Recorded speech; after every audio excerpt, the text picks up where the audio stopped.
Good morning, मी Manali. News 18 लोकमतमध्ये आपल्या सगळ्यांचं स्वागत. सकाळचे 8 वाजलेत. आपण पाहताय सकाळच्या बातम्या आणि या सगळ्या बातम्या या बुलेटिनमध्ये आपण सविस्तर पाहणार आहोत. तर बुलेटिनची सुरुवात एका ब्रेकिंग बातमीनं करतोय. राजकीय बातमी आहे. राज्यातील सत्ता संघर्षावर आज पुन्हा सुनावणी होतीये.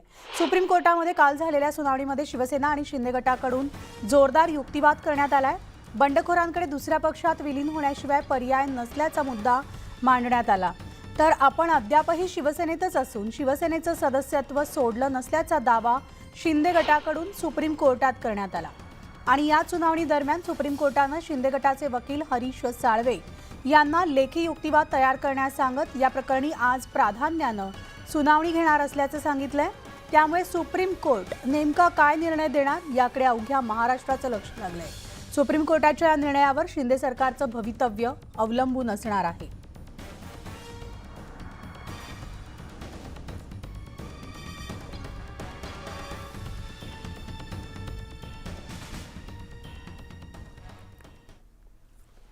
तर आणखी एक ब्रेकिंग बातमी, ती म्हणजे आज ठाकरेंची शिवसेना विरुद्ध बंडखोर शिंदे गट अशी पहिली निवडणूक पार पडतीये. शिवसेनेमध्ये बंडखोरी झाल्यानंतर औरंगाबाद जिल्ह्यात पहिल्याच निवडणुकीचं मतदान होतंय. वडगाव कोल्हाटी ग्रामपंचायतीसाठी मतदान होत असून या निवडणुकीत शिवसेना आणि शिवसेना शिंदे पुरस्कृत गट आपापसात भिडणार आहेत. एकूण 17 सदस्यांसाठी मतदान होणार आहे. शिवसेनेचे 13 जागांवर पुरस्कृत उमेदवार असून बंडखोर शिवसेना शिंदे गटानं 17 जागांवर पुरस्कृत उमेदवार उभे दिले. भाजपनंही पुरस्कृत उमेदवार दिल्यानं तिरंगी लढत होतीये. तर शिवसेना ज्येष्ठ नेते चंद्रकांत खैरे, आमदार अंबादास दानवे यांनी जोरदार प्रचार केलाय. बंडखोर शिवसेना शिंदे गटाचे आमदार संजय शिरसाट यांनी देखील या निवडणुकीमध्ये विशेष लक्ष केंद्रित केलंय. तर शिरसाट यांच्याच औरंगाबाद पश्चिम विधानसभा मतदारसंघात ही निवडणूक पार पडतीये. सकाळी 7 वाजल्यापासून मतदानाला सुरुवात झालेली आहे. आणि याविषयी आपण सविस्तर अपडेट जाणून घेणार आहोत. आमचे प्रतिनिधी सिद्धार्थ गोदाम आपल्यासोबत आहेत. सिद्धार्थ, आज ग्रामपंचायतीसाठी निवडणूक प्रक्रिया पार पडतीये. निवडणुकीला कसा उत्साह आहे, प्रतिसाद कसा आहे आणि सगळ्यात आधी आजची निवडणूक वेगळी ठरतीये कारण शिवसेना विरुद्ध शिवसेना रिंगणात आहे. निश्चितपणे म्हणाली तू उत्साह विचारलास तर मी फक्त उदाहरण देतो की ज्या पद्धतीने शिंदे गट आणि शिवसेना एकमेकांना प्रत्येक ठिकाणी भिडताना दिसत आहेत तशीच परिस्थिती या ठिकाणी सुद्धा झाली होती. कारण चंद्रकांत खैरे यांनी प्रचार, अंबादास दानवे यांनी प्रचार केला या ठिकाणी. पुन्हा याच परिसरातले आमदार संजय शिरसाट शिंदे गटाचे त्यांनी सुद्धा प्रचार यात्रा या ठिकाणी केल्या. त्यामुळं फार टस्सल वातावरण आहे या ठिकाणी. खऱ्या अर्थानं जर बघायला गेलं तर शिवसेना आणि शिवसेना बंडखोर गट यामध्ये निवडणूक आहे आणि त्याचं मतदान होत आहे. मी प्रमुख मतदार सेंटरवर आहे आणि एकंदरीतच आपण बघतो की दोन्ही बंडखोर शिवसेना आणि शिवसेना या दोघांनीही उमेदवार या ठिकाणी उभे केलेले आहेत. आणि विशेष म्हणजे शिवसेना, बंडखोर शिवसेना आणि भाजप या तिघांचे उमेदवार या ठिकाणी आहेत आणि 17 सदस्यांसाठी ही जागा आहे. बंडखोर संजय शिरसाट यांच्या पॅनलने जवळपास 17चे 17 पुरस्कृत उमेदवार उभे केलेले आहेत. शिवसेनेने सुद्धा 13 उमेदवार या ठिकाणी पुरस्कृत केलेले आहेत. भाजप असेल, भाजपने सुद्धा या ठिकाणी ताकद लावलेली आहे. मात्र एकंदरीत ज्या पद्धतीनं राज्यभरात शिवसेना आणि फुटीर गट यांच्यामध्ये ज्या पद्धतीनं खुन्नस चालू आहे, ज्या पद्धतीने एकमेकांच्या विरोधात आक्रमक आहेत, तशीच परिस्थिती या ठिकाणी होती. कारण मागच्या 2 दिवस आधी शिवसेनेचे ज्येष्ठ नेते चंद्रकांत खैरे, अंबादास दानवे स्थानिक नेत्यांनी हा परिसर पिंजून काढला. तर दुसऱ्या बाजूने त्यांनी ज्यांच्या विधानसभा मतदारसंघामध्ये आहे त्या मतदारसंघाचे आमदार संजय शिरसाट सुद्धा या ठिकाणी आले आणि त्यांनी सुद्धा परिसर पिंजून काढलेला आहे. टस्सल वातावरण आहे आणि मतदानाला सुरुवात झालेली आहे. जवळपास 54,000 मतदार या ठिकाणी आहेत आणि ते आता शिवसेनेच्या बाजूने आहेत का बंडखोर शिंदे गटाच्या बाजूने आहेत हे सांगता येणार नाही, कारण तो मतदानाच्या निकालानंतरच कळेल. मात्र मोठ्या उत्साहामध्ये वातावरणामध्ये लोक येत आहेत. सकाळी सकाळी बऱ्यापैकी रांग जी आहे ही जे काही मतदान बूथ आहेत त्या ठिकाणी आहेत. कसल्याही पद्धतीचा संघर्ष या ठिकाणी झाला नाही, एवढी समाधानाची बाब आहे. आपापल्या पद्धतीने या ठिकाणी शिंदे गटाने, शिवसेनेने जो आहे प्रचार या ठिकाणी केलेला आहे. वेळात वेळ काढून संजय शिरसाट मुंबईहून या ठिकाणी आले आणि त्यांनी जवळपास 2 दिवस प्रचार या ठिकाणी केला. चंद्रकांत खैरे, अंबादास दानवे यांची सुद्धा नजर या ठिकाणी आहे.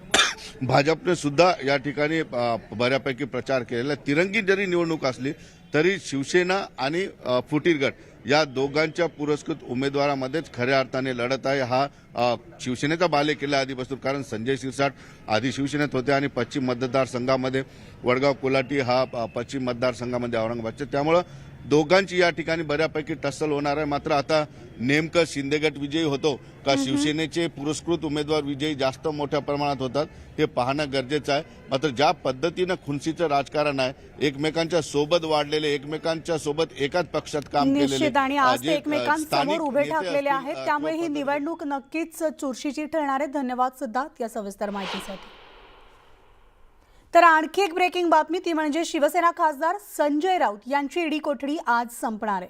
पत्राचा घोटाळ्याप्रकरणी ईडीच्या अटकेत असलेल्या संजय राऊत यांना 4 ऑगस्ट पर्यंत ईडी कोठडी सुनावली होती. ईडी आज पुन्हा एकदा संजय राऊत यांची कोठडी वाढवून मिळण्यासाठी मागणी करणार आहे. संजय राऊत यांच्यामुळेच प्रवीण राऊत हे म्हाडाच्या पत्राचा पुनर्विकासाची परवानगी मिळवू शकले असा दावा ईडीनं केलाय आणि या बदल्यात संजय राऊत यांना मोठी रक्कम मिळाल्याच्या दिशेनं ईडीनं तपासाची दिशा निश्चित केली आहे आणि ही रक्कम रोख रक्कम असल्याचं सांगितलं जातं.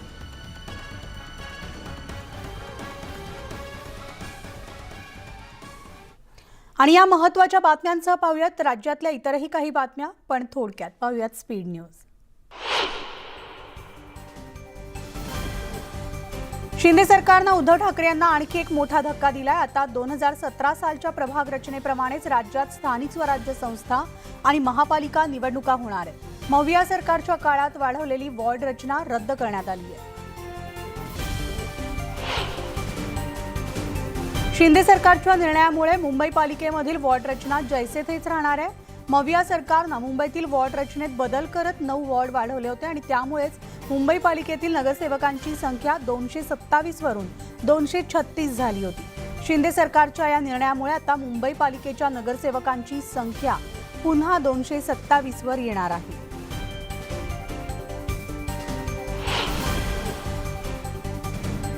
शिंदे सरकारच्या निर्णयानंतर पुण्यातील प्रभाग रचनाही बदलणार आहेत. तर महापालिका प्रभाग 3 ऐवजी 4 झाल्यानं पुण्यातील सगळीच राजकीय गणितं बदलणार असून प्रशासनाचं काम वाढणार आहे. हद्दवाढ देखीलमुळे पुन्हा नव्यानं प्रभाग रचना करावी लागणार असून शिवाय आरक्षण सोडतही नव्यानं काढावी लागणार आहे.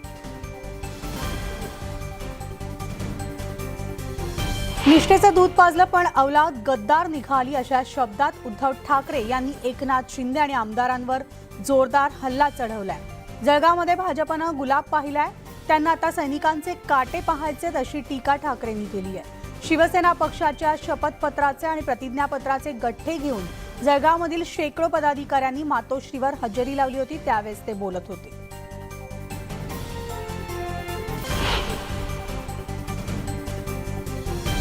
शिवसेनेतून शिंदे गटामध्ये आउटगोईंग होत असताना शिवसेनेत राज्य मागासवर्ग आयोगाचे सदस्य लक्ष्मण हाके यांनी शिवसेनेत प्रवेश केलाय. मातोश्रीवर शिवसेना पक्षप्रमुख उद्धव ठाकरे यांच्या हस्ते त्यांनी शिवबंधन बांधून घेतलंय. आगामी विधानसभा निवडणुकीमध्ये धनगर समाजाला आकर्षित करण्यासाठी लक्ष्मण हाके यांना शिवसेनेत प्रवेश देण्याची चर्चा आहे.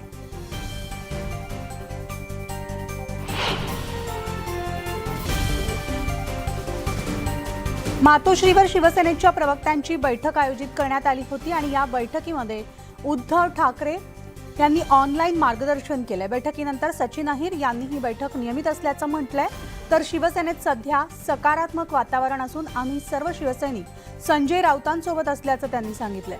सत्ता नाट्य झाल्यानंतर ही प्रवक्त्यांची बैठक होती. पक्षप्रमुखांनी मार्गदर्शन केलं असंही ते म्हणाले.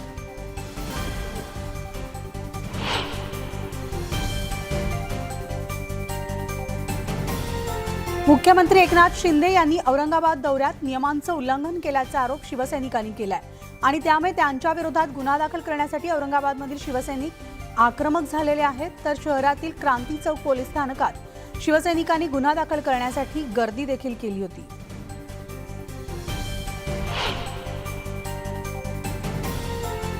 डोंबिवलीत मध्यवर्ती शिवसेना शहर शाखेतील गोंधळ प्रकरणी उद्धव ठाकरे समर्थक महिला कार्यकर्त्यांवर गुन्हा दाखल करण्यात आलाय. मुख्यमंत्री एकनाथ शिंदे यांच्याबाबत अपशब्द वापरल्याप्रकरणी हा गुन्हा दाखल करण्यात आलाय.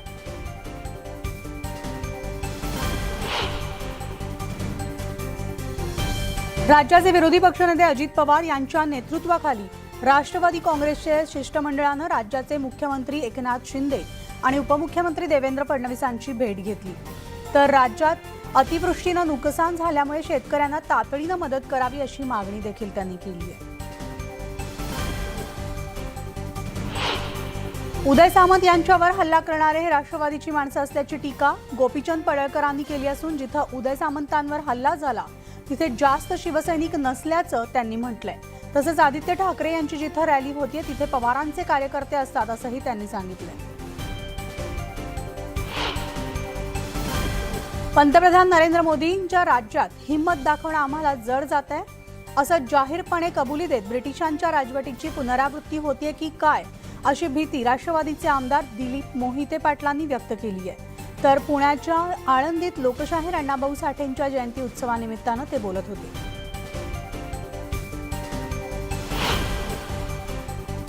आणि आता आणखी एक ब्रेकिंग बातमी आहे। राज्यातील सत्ता संघर्षावर आज पुन्हा सुनावणी होणार आहे। सुप्रीम कोर्टामध्ये काल झालेल्या सुनावणीमध्ये शिवसेना आणि शिंदे गटाकडून जोरदार युक्तिवाद करण्यात आलाय। बंडखोरांकडे दुसऱ्या पक्षात विलीन होण्याशिवाय पर्याय नसल्याचा मुद्दा मांडण्यात आला। तर आपण अद्यापही शिवसेनेतच असून शिवसेनेचे सदस्यत्व सोडलं नसल्याचा दावा शिंदे गटाकडून सुप्रीम कोर्टात करण्यात आला। आणि या सुनावणी दरम्यान सुप्रीम कोर्टानं शिंदे गटाचे वकील हरीश साळवे यांना लेखी युक्तिवाद तयार करण्यास सांगत या प्रकरणी आज प्राधान्यानं सुनावणी घेणार असल्याचं सांगितलं। त्यामुळे सुप्रीम कोर्ट नेमका आता काय निर्णय देणार अवघ्या महाराष्ट्राचं याकडे लक्ष लागलंय। तर सुप्रीम कोर्टाच्या या निर्णयावर शिंदे सरकारचं भवितव्य अवलंबून असणार आहे।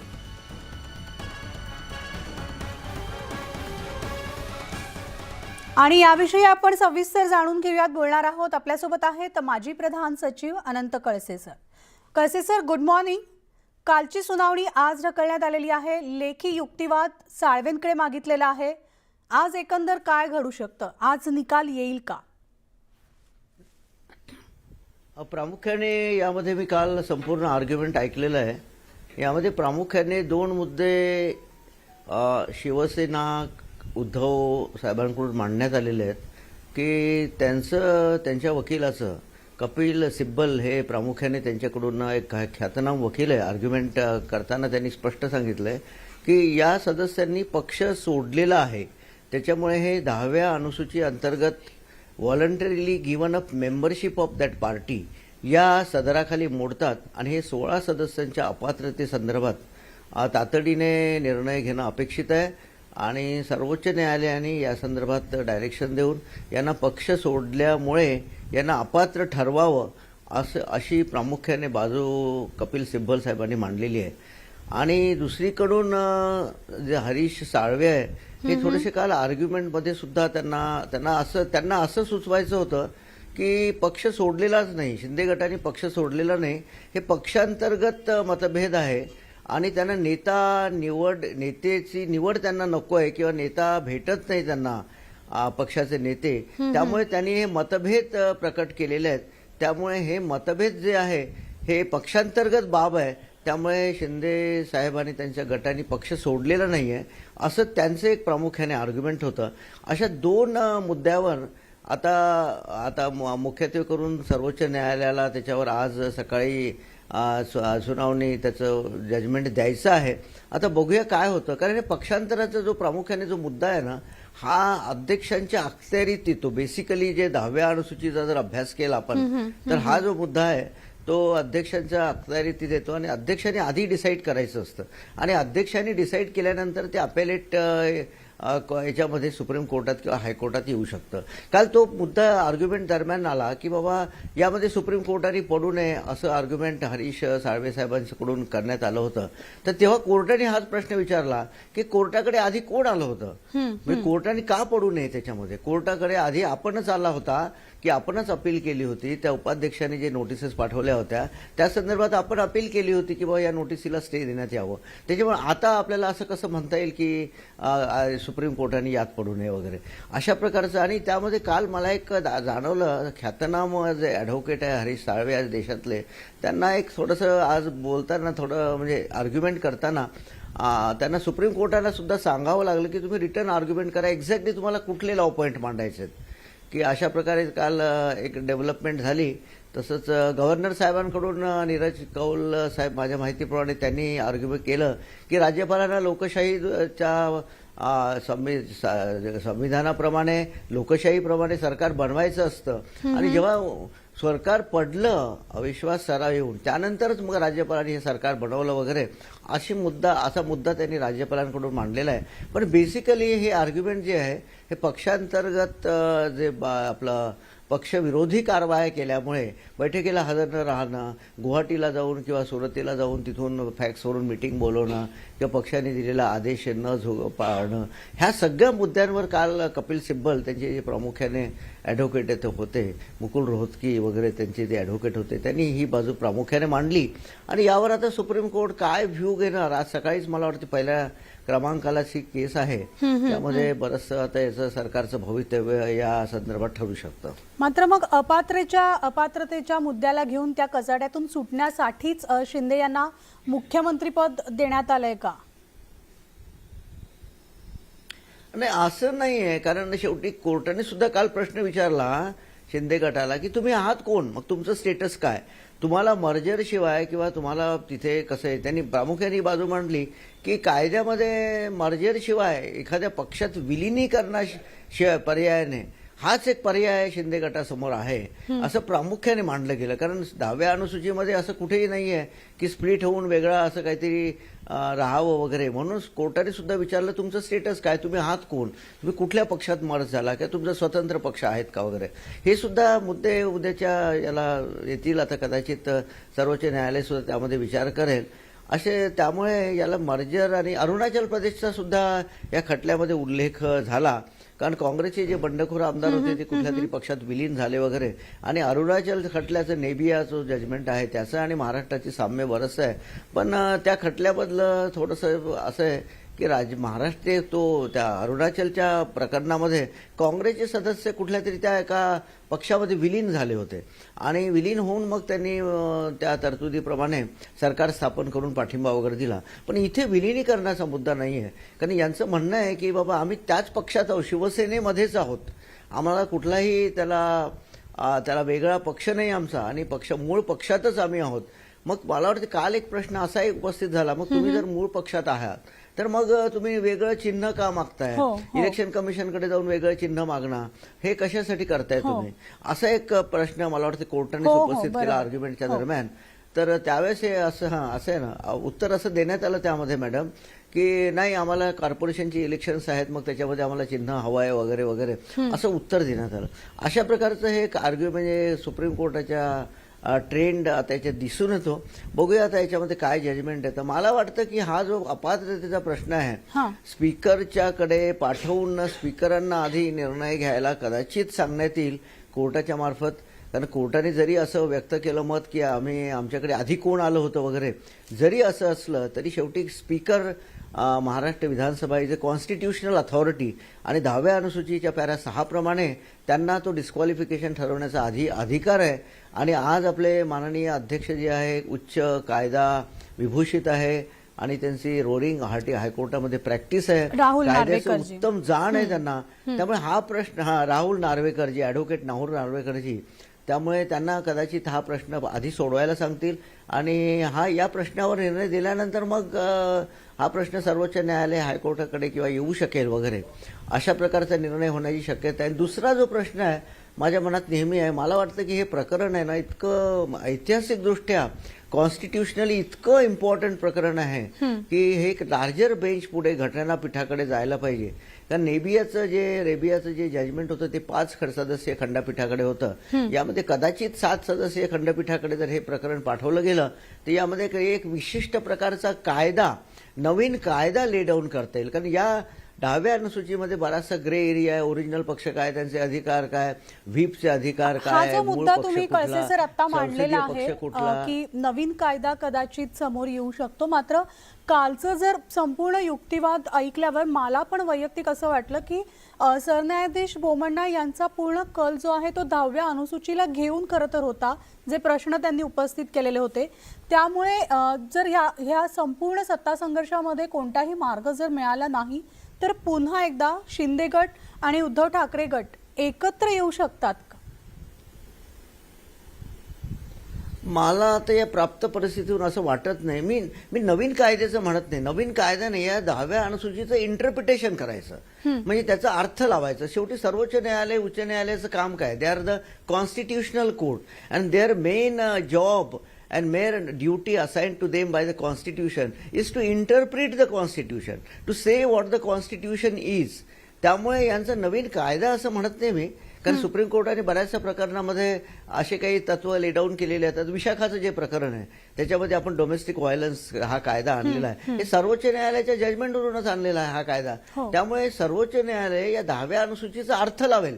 काय मूळ पक्ष काय, सर्व त्याचा लेजिस्लेचर पक्ष काय, व्हीपचे अधिकार काय, गव्हर्नरचे अधिकार काय यामध्ये, किंवा स्पीकरांचे काय अधिकार आहे, सगळ्यांचा अधिकाराचा उहापोह करून एक प्रकारे केशवानंद भारतीचा जो ऐतिहासिक खटला आहे किंवा गोलकनाथचा जो ऐतिहासिक खटला आहे, यामध्ये या खटल्यासारखा हा एक संसदीय लोकशाहीच्या इतिहासात अत्यंत एक माइलस्टोन, म्हणजे मैलाचा दगड म्हणून हा खटला गणला जाईल असं वाटतं मला. तर त्यामध्ये सर्वोच्च न्यायालयाने कदाचित ते 5 सदस्यीय खंडपीठ किंवा 7 सदस्यीय खंडपीठ कॉन्स्टिट्यूशन बेंचकडे हा विषय सोपवला पाहिजे असं दिसतंय. पण कालच्या आर्ग्युमेंटवरून मला असं वाटत नाही, कारण ट्रेंड असं दिसला नाही तो खटला सोपवला जाईल की काय वगैरे. पण तसाही निर्णय होऊ शकतो, नाही असं नाही. आता it is up to the supreme court to decide on this matter. आज सकाळी आता हा पहिल्याच क्रमांकाला हा खटला निश्चित. पण जर खंडपीठाकडे सोपवलं, जर तुम्ही म्हणताय त्यानुसार जर सोपवलं, तर मग पुढची प्रक्रिया कशी असेल? खंडपीठामधनं हा तिढा कसा सुटेल? नाही, काय रामण्णा साहेब जे आहेत ते आता निवृत्त होत आहेत माझ्या माहितीप्रमाणे. तर ते खंडपीठाचं काय प्रोसिजर आहे, कोर्टाच्या कायद्याप्रमाणे प्रोसिजरप्रमाणे खंडपीठ स्थापन करण्यात येतं. मुख्य न्यायाधीश त्याचे अध्यक्ष असतात आणि त्याच्यामध्ये 5 सदस्य किंवा 7 सदस्य म्हणजे ते जजेस असतात. आणि तो खंडपीठ कॉन्स्टिट्युशनल बेंच म्हणतो. जसं केशवानंदच्या खटल्यामध्ये 13 सदस्यांचं कॉन्स्टिट्यूशन बेंच होतं, गोरखनाथच्या खटल्यामध्ये 11 सदस्यांचं कॉन्स्टिट्यूशन बेंच होतं. त्याप्रमाणे या बेंचमध्ये जे घटनात्मक महत्त्वाचे जे मुद्दे आहेत त्या मुद्द्यासाठीच हे खंडपीठ स्थापन करण्यात येतं. घटनात्मक पीठ म्हणतात. आणि याच्यामध्ये घटनेचा अर्थ लावण्याचं अत्यंत महत्त्वाचं काम ज्युडिशियरी मार्फत केलं जातं. बहुतेक असंच होईल असं दिसतंय, कारण त्रिसदस्यीय खंडपीठाला हे सगळे मुद्दे त्यावर निर्णय देणं वगैरे या इतक्या शॉर्ट नोटीसमध्ये कितपत शक्य होईल असं दिसतंय. त्यामुळे हा विषय कदाचित खंडपीठाकडे सोपवला जाईल असं वाटतं. सर, या सगळ्या मुद्द्यांमुळे आणि या सगळ्या सत्ता संघर्षामुळे मंत्रिमंडळ सुद्धा अजूनही खरं तर प्रलंबित राहिलेलं आहे. त्यामुळे आजच्या महत्त्वाच्या निर्णयाकडे सगळ्यांचं लक्ष लागलेलं आहे. आजचा निर्णय जो आहे, जसं तुमचं म्हणणं आहे की कालच्या एकूण सगळ्या युक्तिवादाकडे पाहता खंडपीठाकडे जाण्याचा कल कमी दिसतोय, तर मग हा तिढा सुद्धा कसा सुटेल? कारण चर्चा होती की 5 तारखेला किंवा पुढच्या येत्या 2 दिवसामध्ये मंत्रिमंडळ स्थापन करण्याची किंवा काही मंत्र्यांना त्यांचा शपथविधी होण्याची शक्यता आहे. मला वाटतं हा खटला जो आहे याच्यामध्ये बरेचसे बेसिक प्रश्न आहे. म्हणजे अपात्रतेचे प्रश्न आहे, त्यानंतर गव्हर्नरच्या ॲक्शन्सचे प्रश्न आहे, स्पीकरांनी जी ॲक्शन घेतली, मध्ये नोटीस पाठवली, त्याला स्पीकरांनी जी मान्यता दिली नवीन स्पीकरांनी, त्याचे प्रश्न, बरेचसे प्रश्न याच्यामध्ये प्रलंबित आहे. त्यामुळे हा जो विषय आहे कदाचित अपात्रतेचा प्रश्न अध्यक्षांकडे सोपवून सुप्रीम कोर्टाला असं वाटलं तर ते अध्यक्षांकडे सोपवतील आणि इतर जे महत्त्वाचे मुद्दे आहेत ते खंडपीठाकडे पाठवतील.